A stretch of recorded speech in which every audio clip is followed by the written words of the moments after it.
The shooting range. In this episode, Pages of History, tanks with no loaders. Round study, choosing the best 85mm capped round. And metal beasts, the tiny Italian archer.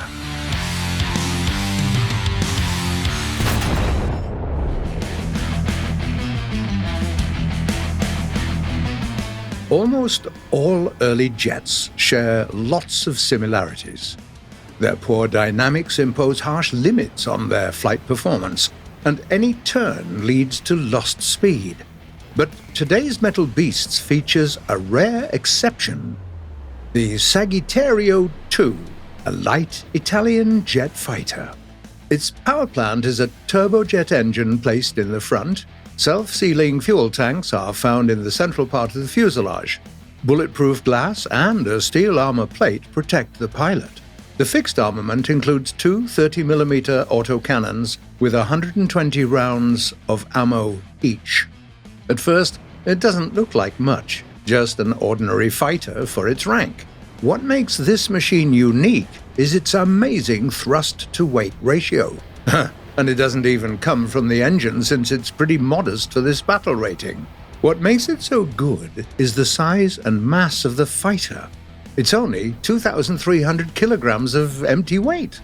Moreover, the engine has no afterburner and thus spends less fuel, which means you don't have to load more than the minimum in most scenarios. This Italian jet won't break any speed records, of course, but instead, it has some other valuable abilities. Remember, the optimal tactics for most jet fighters?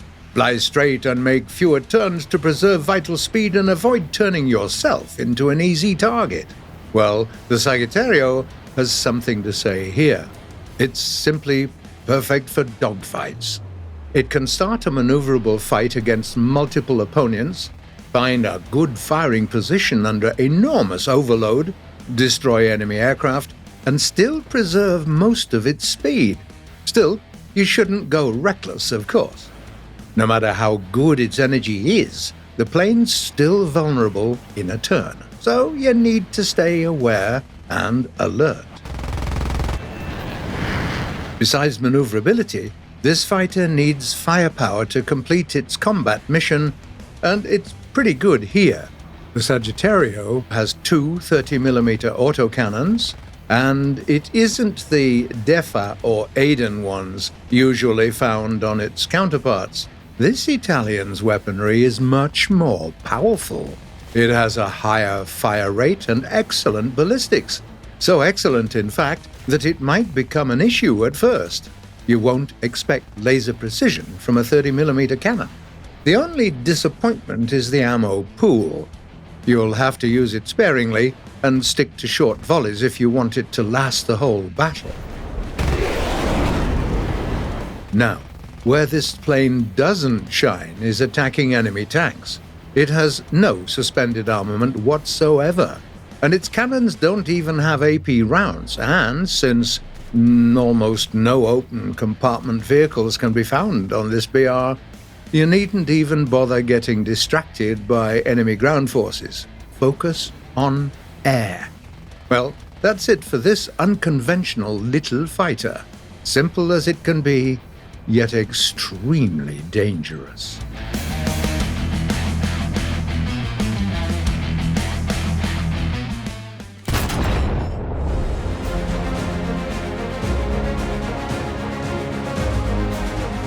Back in the early days of armored vehicles, arming a tank was easy.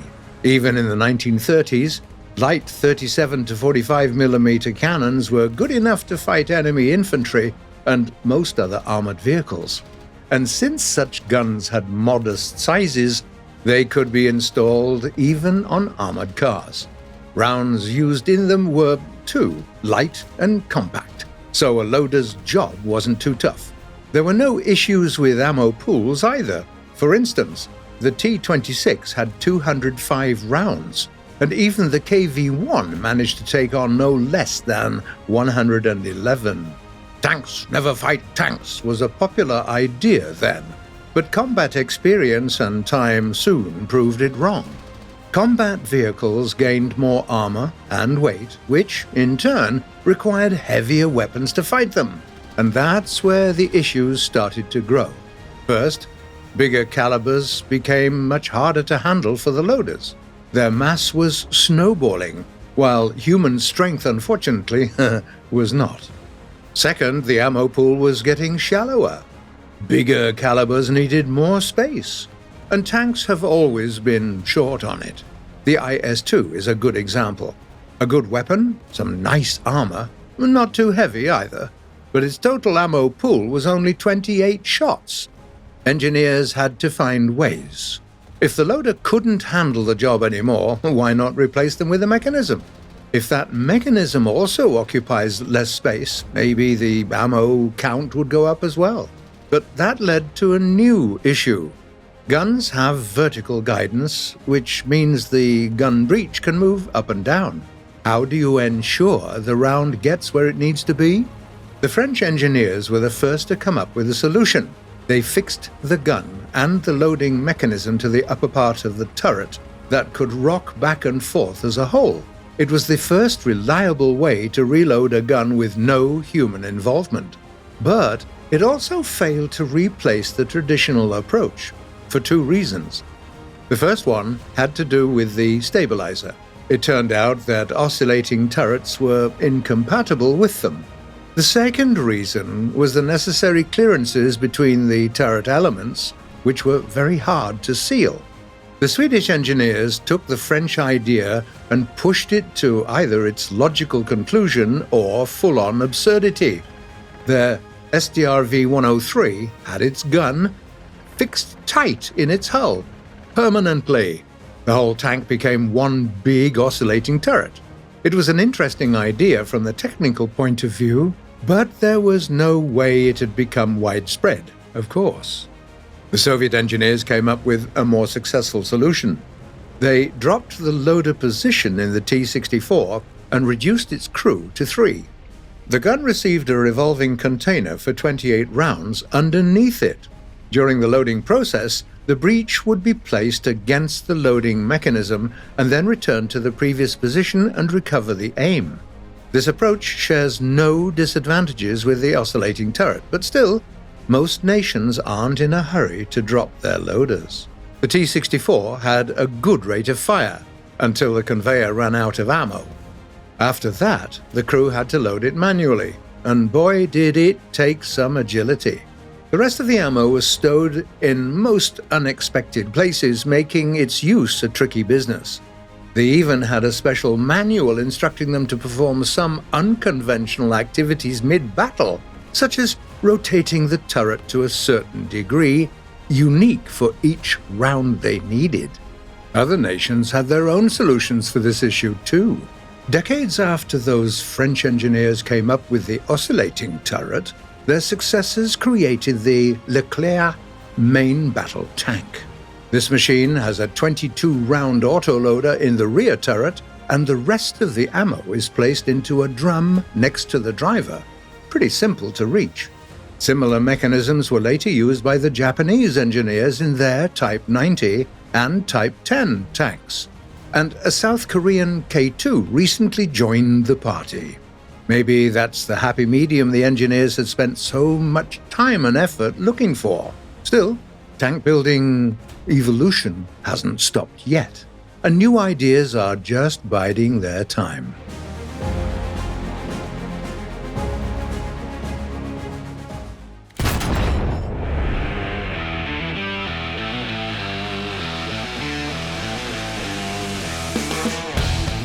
Soviet tanks with 85mm cannons usually have at least 2, and sometimes even 3, different capped rounds. The choice between the ogival-nosed BR-365K and the blunt-nosed BR-365A is pretty obvious. The latter performs better in almost every way. Meanwhile, more modern machines, such as the T-44 or the Type 62, have the BR-367, a ballistic capped round with an armor-piercing cap. That complicates your choice, so Today we'll try our best at answering the "what's better" question. We'll start with the blunt one, a favorite for many. Its main use is against heavily sloped armor that makes most other rounds ricochet. A decent amount of explosive ensures a high chance of destroying your target after penetration. But the BR-365A has some flaws too, and the higher the battle rating, the more you can feel it. For instance, the T-44 often needs more penetration to pierce the frontal armor at a square angle. Let's proceed to experiments. We'll take the American T-25 for a target. It has an optimal protection level for our testing. Let's angle it and try to aim for the upper front plate. Despite the angling, the armor can't stop the projectile. And even the track links don't always help. The turret performs a little better. Its sides can be easily penetrated even at a good angle, leading to grave damage to the crew. But the Mantless stays impenetrable. To give you a better understanding of the raw power of 160 grams of HE, we'll use the King Tiger for our next target. We'll even unload all of its ammo before shooting into its side. Well, all the turret crew is certainly out, and the shrapnel often hits some of the tankers in the hull as well. The result is obvious. The German machine was one-shotted. Let's switch to the armor-piercing capped BR-367 round. Theoretically, its penetration rate is much higher, but it also carries much less explosive, only 70 grams of TNT equivalent. Let's put it into practice. Firing at the T-25, and the angled hull of the tank shows an unexpected level of resistance. Its only weak area is the machine gun in the front. It's barely possible to penetrate the upper front plate here, and the area covered by track links is out of reach. The turret's sides can still be penetrated without an issue, though, and the mantlet opens up a few new vulnerabilities. Hitting them will damage the gun or the turret crew, but it's impossible to hit the driver and the machine gunner this way. Let's send a few shots at the Tiger's side for the sake of the experiment. We'll aim for the same place. Expectedly, the turret crew is knocked out, while the driver and machine gunner avoid their fate in most cases. Of course, there's no return fire from this Tiger after such a shot, but it'll still drive and remain on the battlefield. Let's sum up. Both projectiles have their strengths in various situations, and both are worth taking to a battle. If you see American tanks with their sloped armor in the sights, go for the blunt-nosed rounds. If the enemy team has square-shaped German machines, the 367 will perform better. Of course, you can also take both types and align your choice with the situation. Manage to flank the enemy? The 365A, with its large HE load, it is. Met a thicker armored enemy? Load the Ogivell-nosed projectile then. And even if you run out of one of them, it won't become a big deal. Both of the rounds are pretty good at what they're supposed to do. So, whilst you're figuring out which ones you're going to use, we'll answer some of the questions that you've asked us in the comments below.